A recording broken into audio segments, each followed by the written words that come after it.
উপরের ডিজাইনটা দেখো কতটা সুন্দর, নিখুঁতভাবে করা। জাস্ট এক একটা হাতের কাজ দেখো কত সুন্দরভাবে করা রয়েছে। এইটা হচ্ছে একটা এলিফ্যান্ট স্কাল, মানে হাতির মাথা।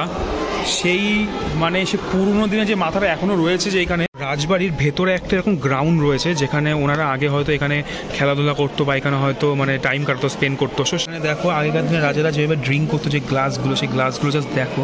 আগেকার দিনে দেখো যারা চামচ ইউজ করতো, কত সুন্দর ডিজাইন। আমি এখন আছি সেকেন্ড ফ্লোরে মানে এই রাজবাড়ির। তো এখান থেকে তোমাদেরকে ভিউ দেখাচ্ছে একটা, জাস্ট দেখো। তো আমি হোটেল থেকে চেক আউট করে বেরিয়ে এখন এই যে বাসের সামনে দাঁড়িয়ে আছি, অ্যান্ড এই বাসে করে যাবো হচ্ছে গিয়ে কোচবিহার। ঠিক আছে, এই বাসটা অ্যাকচুয়ালি জয়ন্তীতে আসছে, মানে আলিপুরদুয়ার থেকে জয়ন্তী এসছে। দুটো বাসই আছে, সকাল 9টার সময় জয়ন্তী ঢোকে, আবার হচ্ছে বিকেল 4টের সময়। তো সকাল 9টার সময় আমি জয়ন্তীর বাসটা ধরে আবার যাবো হচ্ছে আলিপুরদুয়ার, সেখান থেকে যাবো হচ্ছে কি কোচবিহার। সাথে দেখো সমস্ত ইনফরমেশন পেয়ে যাবে কীভাবে যাবে তোমরা, তো দেখতে থাকো। চলো কোচবিহারে যাবো হচ্ছে অ্যাকচুয়ালি রাজবাড়িতে। ঠিক আছে, রাজবাড়ি আমি এখনও যাইনি, খুব শুনেছি ভীষণ ফেমাস জায়গা। তো সেখানে যাবো, সেখানে সমস্ত কিছু তোমার দেখাবো কী কী আছে ওখানে, অনেক পুরোনো দিনের সমস্ত কিছু রয়েছে। তো সেটার জন্য ওয়েট করো। তো চলো তাহলে যাওয়া যাক, জার্নি আবার স্টার্ট করা যাক জয়ন্তী থেকে কোচবিহার। চলো।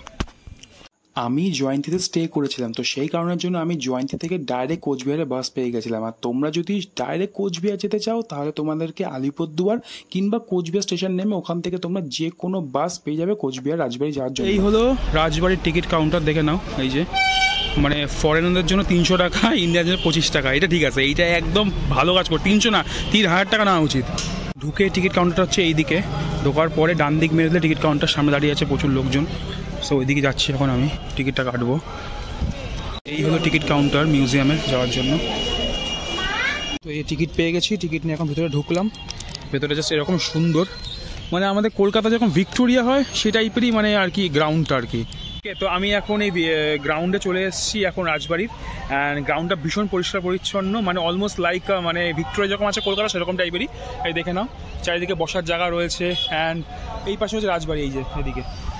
আর তোমাদের একটা কথা বলি যে এখানে অনেক জিনিসপত্র নিয়ে ঢোকা বারণ, যেমন হচ্ছে খাবার দাবার। তারপরে আমি যখন ট্রাইপড ঢুকতে পারিনি, ঠিক আছে, জানি না কেন কিসের জন্য বারণ আমি বলতে পারবো না। ঠিক আছে, শুনছিলাম নাকি ভিডিওগ্রাফিও নেই করা নাকি অ্যালাউ নেই, তাও আমি করছি, জানি না দেখার পর কী হবে, আই হ্যাভ নো আইডিয়া। তো আমার নিয়ে খুব খারাপ লাগলো যে খাবার দাবার না ঢোকার কারণটা আমি বুঝলাম না, কারণ আমাদের কলকাতার সমস্ত জায়গাতেই খাবার দাবার ঢুকতে দেয়, তো এখানে কেন দিল না আমি জানি না। যাই হোক, এখানে রুলস হতে পারে। তো চলো তো বেশি কথা বাড়াবো না, বাড়ি একদম ভেতরের দিকে যাবো, ভেতরে গিয়ে দেখাবো তোমাদেরকে মিউজিয়ামে কি আছে আজকে। তো চলো তোরা যাই, ভেতরের দিকে যাওয়া যাক। শরীরের অবস্থা পুরো খারাপ, পুরো শেষ, সিরিয়াসলি বলছি। মানে সকালবেলা জয়ন্তী থেকে বেরিয়ে বাসে করে আসছি হচ্ছে কোচবিহার। ঠিক আছে, ওখানে অলমোস্ট 2 ঘন্টা সময় লেগেছে।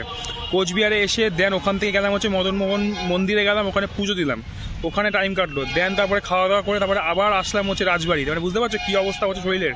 তার সত্ত্বেও ব্লগ বানাচ্ছি এখনো তোমাদের জন্য, because I love you guys. ঠিক আছে, সো তোমাদের সাপোর্টটা ভীষণ পরিমাণে দরকার, না হলে হয়তো অনেক কিছু বাধা পড়ে যাবে। সো সাপোর্ট করো, সাথে থেকো, আর আমার ভিডিওগুলোকে এত সুন্দর করে ভালোবাসা দিচ্ছ তোমরা, তাতে আমি ভীষণ হ্যাপি। এইভাবেই ভালোবাসতে থাকো, আশা করি ইন ফিউচারে অনেক ভালো কিছু করতে পারবো। সো তোমার সাপোর্টে থাকলে নিশ্চয়ই পারবো করতে। সো আজকের ভিডিওটি শুরু হচ্ছে রাজবাড়ি থেকে। যদি ভিডিও ভালো লাগে তাহলে সাবস্ক্রাইব করো, লাইক করো, শেয়ার করো। তো বেশি কথা বাড়াবো না, চলো তাহলে যাওয়া যাক মন্দিরের ভেতরে। এই মিউজিয়ামের ভেতরে, মাথা গেছে আমার। বেশ আজকে মোটামুটি ভালোই আসছে, শনিবার বলে। কালকে রোববার হয়তো আরও বেশি ভিড় হবে। ঠিক আছে, তো দেখে নাও এইখানে রয়েছে।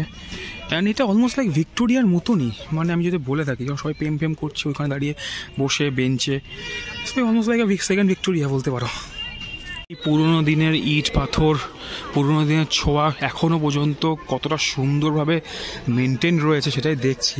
এটাই হয়, মানে পুরোনো দিনের কাজের ব্যাপারই আলাদা থাকে, সেটাই বোঝা যাচ্ছে। যেমন আমাদের কলকাতা হাওড়া ব্রিজ দেখে নাও, বিভিন্ন টাইপ অফ মনুমেন্টসগুলো দেখে নাও আমাদের কলকাতা যেগুলো রয়েছে আর কি, সেখানের মতো একটা এটা দেখো কত সুন্দর।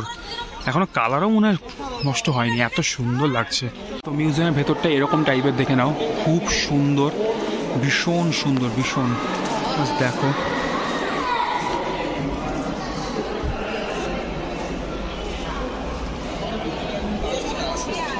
এখানে বিভিন্ন টাইপ অফ মানে আগেকার দিনের রাজা রানীদের পিকচার্সগুলো রয়েছে। দেখো ইনি হলেন গিয়ে কোচবিহারের রাজা, দেখে নাও, মহারাজা নৃপেন্দ্র নারায়ণ। মহারানী সুনীতি দেবী। কোচবিহারের রাজবাড়ির যিনি রাজা ছিলেন নৃপেন্দ্র নারায়ণ, তার মেয়ে হচ্ছেন ইনি গায়ত্রী দেবী, আর ইন্দিরা দেবী হচ্ছে ওনার ওয়াইফ। ঠিক আছে, কোচবিহারের যে সমস্ত হিস্টোরিক্যাল বিল্ডিংসগুলো রয়েছে সমস্ত কিছু এখানে দেওয়া রয়েছে, দেখে নাও। এইগুলো হচ্ছে কোচবিহারের ভেতরে সমস্ত যেগুলো রুমসগুলো ছিল সেই রুমসগুলোর পিকচার আর কি। অ্যান্ড এছাড়া ওনাদের যে ফ্যামিলিজ রয়েছে সব ফ্যামিলিজের সমস্ত পিকচার্স দেখে নাও। Cooch Behar palace team, at the same time এই যে children of the royal family, এই সমস্ত ফ্যামিলি মেম্বার্স এরা। কিন্তু সেম টাইম এদের বিভিন্ন রকম গাড়ি ছিল, এগুলো অ্যাকচুয়ালি রোলস রয়েসের একদম ফার্স্ট মডেল, ঠিক আছে। এইগুলো তো পাওয়াই যায় না, যত ছেড়েই দাও, ঠিক আছে। এই গাড়িগুলো দেখে নাও, চরম। এইটা হচ্ছে একটা এলিফ্যান্ট স্কাল, মানে হাতির মাথা। সেই মানে সে পুরনো দিনে যে মাথাটা এখনও রয়েছে যে এখানে, এটা বিরাট বড় ব্যাপার। দেখো শুধু এত বড় মাথা। তো এইগুলো দেখে নাও, পুরো কাঠের তৈরি সিঁড়ি। সেই সিঁড়ি থেকে আমাকে উপরে উঠতে হবে। কতগুলো ফ্লোর আছে আমি জানি না ঠিক। এখানে লেখা আছে দুর্বল কাঠের সিঁড়িতে 25 জনের বেশি ওঠার নিষেধ, মানে একসাথে 25 জন তোমরা উঠতে পারবে আর কি।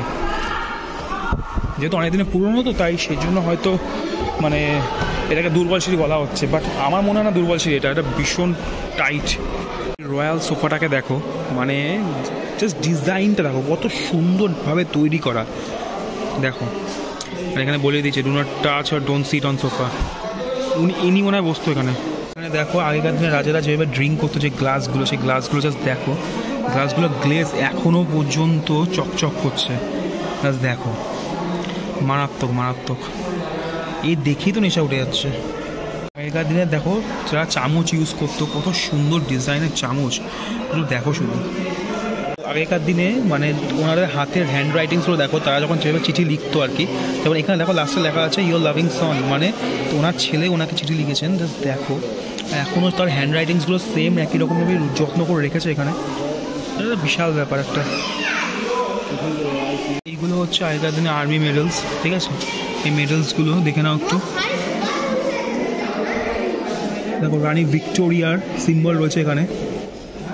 সেকেন্ড ফ্লোরের উপরে ডিজাইন দেখো কত সুন্দরভাবে নিখুঁতভাবে তৈরি করেছে, এত সুন্দর হাতের কাজ, মারাত্মক। আমি এখন আছি হচ্ছে, অবস্থা খারাপ হয়ে গেছে আমার সারাদিন ঘুরতে ঘুরতে। আমি এখন আছি হচ্ছে গিয়ে এই প্যালেসের সেকেন্ড ফ্লোরে। সেকেন্ড ফ্লোর থেকে বাইরের ভিউটা তোমাদের দেখাচ্ছি। দেখো শুধু ভিউটা, বাইরের ভিউটা শুধু দেখো কত সুন্দর লাগছে। আমি যদি কম্পেয়ার করি ভিক্টোরিয়া মেমোরিয়ালের সাথে, almost like same as a মানে গার্ডেন ভিউ যদি আমি দেখি, ঠিক আছে। বাট ভিক্টোরিয়া মেমোরিয়াল কখনো মিউজিয়াম ঢুকিনি তাই বলতে পারবো না, I have no idea. But Victoria Memorial ভেতরটা অনেকটা এরকম টাইপেরই, ঠিক আছে। আমি শুনি যারা যারা গেছে তারা শুনেছে তারা এরকম টাইপেরই।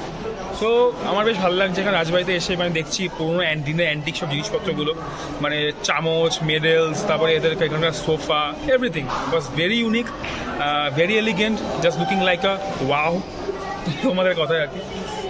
তো বেশ ভালো লাগছে। অ্যান্ড দেখি আর কি আছে, আরও তো অনেক ফ্লোর আছে, ফ্লোরগুলো দেখি চেক করি। যদি কিছু ভালো থাকে তোমাদেরকে দেখাবো, আর ভালো না থাকলে দেখাবো না, এখানে ভিডিও এন্ড করে দেবো। দেখো রাজবাড়ির ব্যাক সাইড, দেখো টিয়া পাখি রয়েছে এখানে। দেখো টিয়া পাখির আওয়াজ, এই যে টিয়া পাখি, এই যে পরপর সব টিয়া পাখি রয়েছে, খুব সুন্দর। ব্যাক সাইডটা খুব সুন্দর। অ্যাট দ্য সেম টাইম এখানে একটা পার্কও রয়েছে, এখানে সবাই বসে এখানে প্রেম করে। ওকে, তো আমি এখন চলে এসেছি রাজবাড়ির গার্ডেনের সাইডগুলো ঘুরতে। গার্ডেনের সাইডগুলো নর্মাল যেরকম হয় আর কি, গাছ ফাছ লাগানো হয়, বসে আড্ডা ফাড্ডা মারছে, এই দেখে নাও এই যে পাশে আছে। বাট আমি তোমাকে একটা কথা বলি, এইখানে যেই মানে টয়লেট রয়েছে, মানে বাথরুম রয়েছে, যেটা মানে ছেলেদের মেয়েদের দুটো আলাদা রয়েছে, কিন্তু ভাই বাথরুমের দরজা নেই। মানে মেয়েদের টয়লেটটা দরজা নেই, আর ছেলেদের টয়লেটটাতে দরজা ভাঙা, মানে রয়েছে, বাইরে থেকে ধরে থাকতে হচ্ছে। টাকা নিচ্ছে 25 টাকা করে নিচ্ছে, ফরেনারদের কাছে 300 টাকা করে নিচ্ছে, তার সত্ত্বেও এই জিনিসগুলো মেনটেন করছে না কেন বুঝতে পারছি না। রাজবাড়ি এত বড় একটা হেরিটেজ কোচবিহারের, সেইখানে দাঁড়িয়ে মানুষ ভিতরে ঢুকে মানে মানে বাথরুম করতে যাচ্ছে, এরকম একটা মানে মানে হ্যারাসমেন্ট হতে হচ্ছে তাদেরকে, যে বাথরুমে প্রবলেম হয়, বাথরুমে দরজা নেই। অ্যাট দ্য সেম টাইম হচ্ছে নোংরা, পরিষ্কার পরিচ্ছন্ন একদম বাজে, একদমই বাজে, থার্ড ক্লাস বলতে পারো। সো এই জিনিসটা ভীষণ ডিসঅ্যাপয়েন্টেড লাগলো আমার এটা, ঠিক আছে। তো আজকের ব্লগটি এই পর্যন্ত রইলো কোচবিহার রাজবাড়ির। জায়গাটি ভালো, পরিষ্কার পরিচ্ছন্ন, গার্ডেনটা ঠিক আছে, ভেতরে মিউজিয়ামও খুব সুন্দর। এখানকার কয়েক জিনিস খারাপ লেগেছে আমার, যেটা হচ্ছে খাবার নিয়ে ভিতরে ঢুকতে দিচ্ছে না, তারপরে হচ্ছে গিয়ে ট্রাইপড নিয়ে ভিতরে ঢুকতে দিচ্ছে না, কেন আমি জানি না। সব থেকে বাজে লেগেছে হচ্ছে এখানকার ওয়াশরুম, মানে এখানকার বাথরুম নোংরা, মানে একদম ফালতু, মানে মেনটেনেন্স নেই, কিচ্ছু নেই, ঠিক আছে, এটা খুব বাজে লেগেছে। যাই হোক তোমরা এখানে এসে যদি এগুলো অ্যাডজাস্ট করতে পারো তো এখানে আসো, এসে এখানে ঘুরে দেখে যাও, আশা করি ভালো লাগবে। আর যদি ভালো লেগে থাকে এই ভিডিওটা তো অবশ্যই সাবস্ক্রাইব করো, লাইক করো, শেয়ার করো। তো চলো দাদা দেখা হবে নেক্সট ভিডিওতে। আপাতত যাই, প্রচুর অবস্থা খারাপ, আর সারাদিন ধরে ঘুরে বেড়াচ্ছি, খুবই অবস্থা খারাপ, রেস্ট নিতে হবে বাড়িতে গিয়ে। তো চলো দাদা যাওয়া যাক, দেখা হবে নেক্সট ভিডিওতে, টাটা।